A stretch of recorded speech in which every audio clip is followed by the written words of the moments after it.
শিক্ষকদের হুমকি দেওয়া চলছে না, চলবে না। আমাদের আন্দোলন চলছে, চলবে।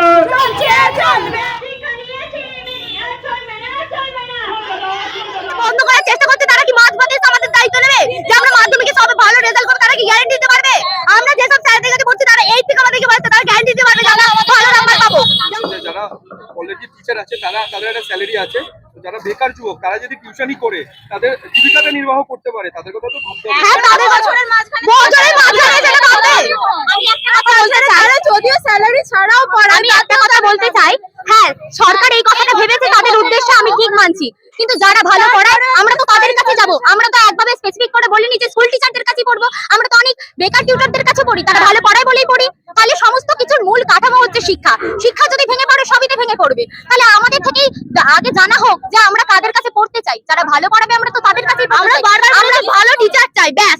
আমরা চাই ভালো টিচার, সরকারি টিচার হোক, বেকার টিচার হোক, আমাদের দেখা দরকার নেই। শুধু টিচার হিসেবে ভালো, যাতে আমাদের ভালোভাবে পড়াতে পারে। বিশেষ করে উদাহরণের মতো গ্রামাঞ্চলে বেকার শিক্ষক খুব কম পরিমাণে, অর্ধেক সব সরকারি টিচার। বেকার ছেলেরা সব শহরের দিকে চলে যাচ্ছে। তাহলে গ্রামাঞ্চলের স্টুডেন্টদের কি হবে, তাদের ভবিষ্যৎ? তাহলে গ্রামাঞ্চলে স্টুডেন্টরা কি এখন এখান থেকে পড়তে অনেক দূরে যাবে? রোজ আমাদের সম্ভব নয়, এরকম নয় যে আপনারা টাকা দিয়ে বাড়িতে মাস্টার রেখে তারা পড়বে, আমাদের পক্ষে এটাও পসিবল নয়।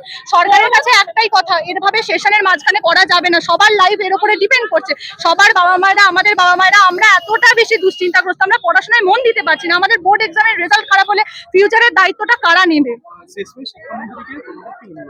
আমাদের অনুরোধ, সেশনের মাঝখানে এইসব করা যাবে না। আমরা যাতে আমাদের পছন্দের ডিসেম্বর পড়ার পারমিশন দেওয়া হোক।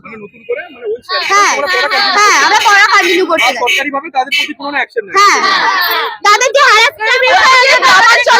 গ্রামাঞ্চলের দিকে অন্তত এই বছরটা ছাড় দেওয়া হোক। কারণ এই গ্রামাঞ্চলের দিকে তেমন সরকারি শিক্ষক ছাড়া অন্য কোনো বেকার শিক্ষক নেই, তারা সবই শহরাঞ্চলের দিকে চলে যাচ্ছে।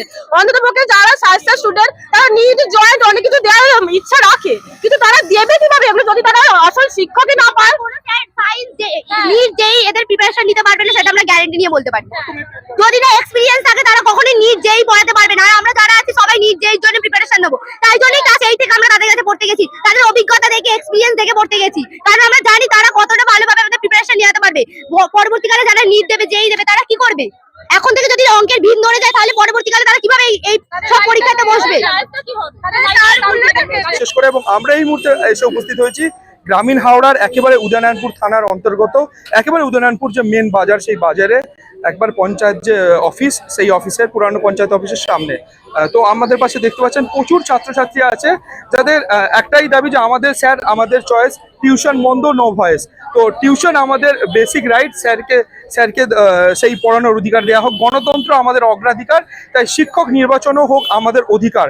দাবি আমাদের একটাই, শিক্ষকদের অধিকার ফেরত চাই। বুঝতে পারছেন যে ছাত্রদের একাধিক দাবি আরো দেখতে পাচ্ছেন যে ছাত্রছাত্রী যেখানে বুঝবে পড়া ভালো সেখানেই দাও তাদের স্বাধীনতার আলো।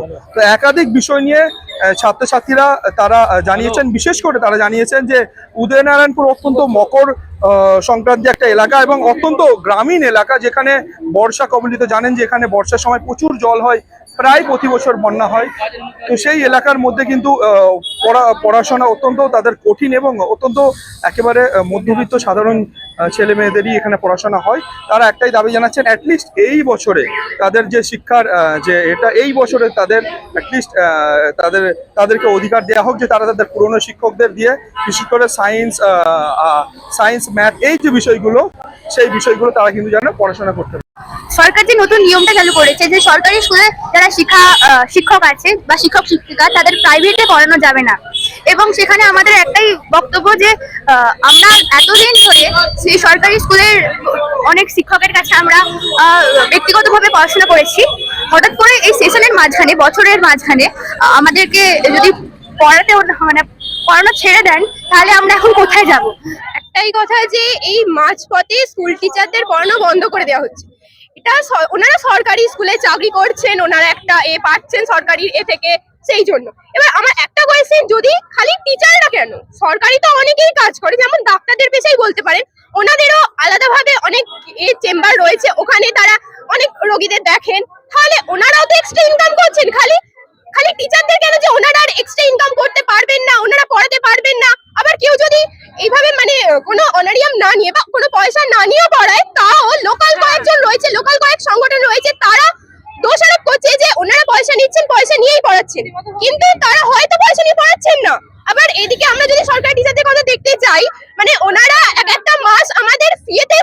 ফ্রিতে। আমাদের যেই মাসে হচ্ছে স্কুলেতে পরীক্ষা থাকে হয়তো গোটা মাসটাই আমাদের কামাই যায়, ওনারা ফ্রিতে পড়ান। যদি বেকার টিচার হয় ওনারা নিশ্চয়ই ওই টাকাটা নিশ্চয়ই নেবেন, ওনারা বাদ দেবেন না। আমাদের কথাও ভাববেন না যে হ্যাঁ সবাই গরিব এলাকা থেকে আসে, এই টাকাটা অন্তত এই মাসের একটা অন্তত বাদ দিক, এটা ভাববেন না। আমাদেরকে ওনাদের কথা ভাবতে হবে যে হ্যাঁ ওনারাও বেকার, আমাদের সেই অনুপাতে দিতে হবেই। আবার এদিকে হচ্ছে যে অনেক স্কুল টিচার, মানে আমি নাম নিচ্ছি না, মানে অনেক সংগঠন যারা বেকার, অথচ মানে ওনাদের স্টুডেন্ট রয়েছে তা সত্ত্বেও ওনারা অন্যদের স্টুডেন্টের অন্য কোনো স্যারেদের কাছে গিয়ে হচ্ছে যে এনার কাছে পড়ছে বলে, যদি একদিনও কোনো স্কুল টিচার পড়িয়েছে ওই এরপর থেকে ওনার নাম চলে যাচ্ছে যে উনি রানি করছে বলে লিখে দিচ্ছে, ভয় দেওয়া হচ্ছে এরকম।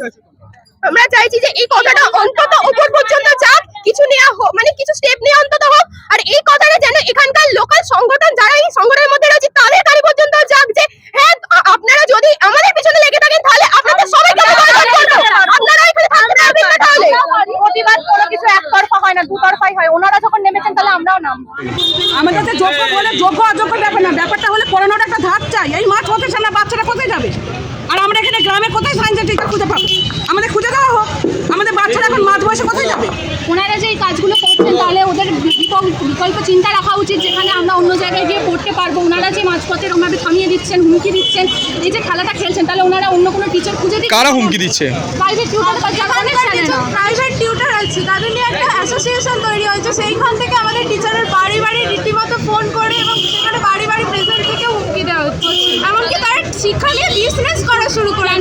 এখন থেকে টিউশন পড়তে যায়নি, তার আগে থেকে টিউশন ফিস নিয়ে ভোট টাকা। নতুন ভিডিও দেখতে আমতা টিভি ফলো করে রাখুন। ধন্যবাদ আমাদের সঙ্গে জুড়ে থাকার জন্য।